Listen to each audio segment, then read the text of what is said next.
Alors, bienvenue à cette partie de cette leçon. J'espère que vous avez aussi un peu comprendre comment utiliser le subjonctif passé. Donc, il est impératif que vous commenciez maintenant à trouver des manières de fabriquer des expressions au subjonctif passé. Maintenant, il est aussi important que vous essayiez d'être habitué, accoutumé avec l'expression de subjonctif passé. Maintenant, voilà, nous allons revoir, parce que je sais que dans un moment, vous aurez vu déjà cette expression, on va revoir l'expression de la durée, comment exprimer quelque chose, euh, la durée de quelque chose. Premièrement, il y a, alright, durée en général, son point de repère. Qu'est-ce que ça veut dire son point de repère? Son point de repère means that we are not going to be without reference to the time it started or the time it ended. So here we want to express a duration without necessarily referring to when the action started or when it ended. Par exemple, il y a pendant, pour et en. Regardez l'exemple ici. Il a écrit son premier livre en 2 semaines. Il a écrit son premier livre en 2 semaines. Si vous considérez en, le en ici exprime la période qu'il a utilisée pour finir le livre, pour écrire le livre. Mais cette phrase n'a pas dit, on n'a pas mentionné quand il a commencé ou quand il a terminé. Il nous a simplement dit qu'il a utilisé 2 semaines pour écrire son livre. Donc ça veut dire en général, ici, on n'a pas mentionné combien de temps il a utilisé, on n'a pas dit quand il a commencé ou bien quand il a terminé, on a simplement indiqué la période qu'il a utilisée pour finir le livre. And that's why I say here that sans référence au moment où l'action a commencé ou a terminé.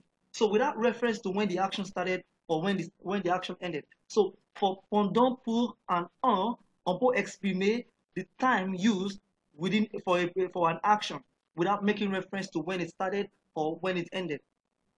B, en relation avec le moment actuel.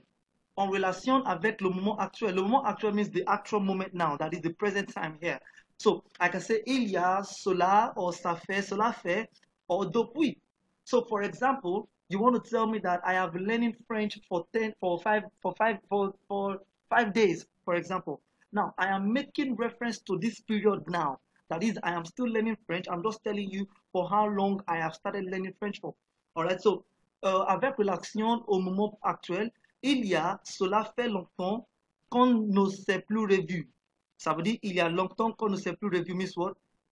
It's been a long time that we have not seen each other. Or, on ne s'est plus vu depuis longtemps. We haven't seen ourselves since a long time, for a long time. Pour exprimer une durée dans le passé. Alright? This expresses a period of time in the past. Alright? If we move on to C, here we have en référence avec un moment passé.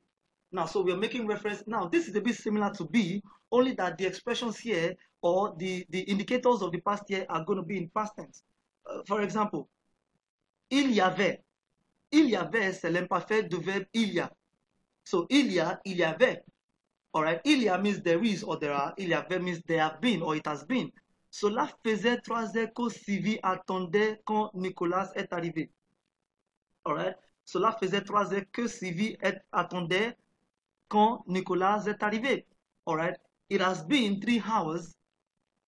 Sylvie has been waiting when Nicolas arrived. Alright. Or Sylvie attendait depuis 3 heures quand Nicolas est arrivé. Sylvie attendait depuis 3 heures quand Nicolas est arrivé.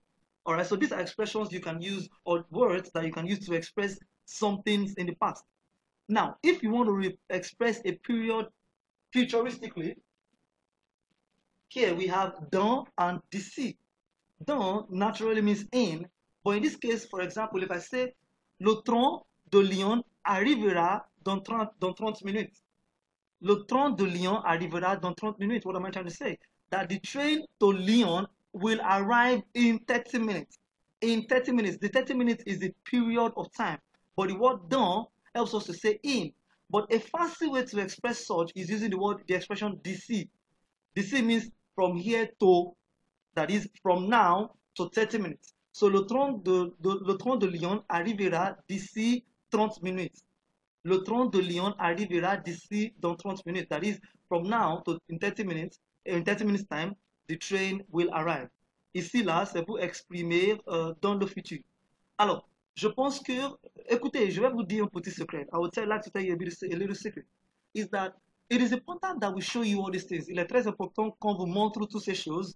Mais la vérité, c'est que peut-être vous n'aurez pas besoin d'utiliser tout. You may not have to use everything.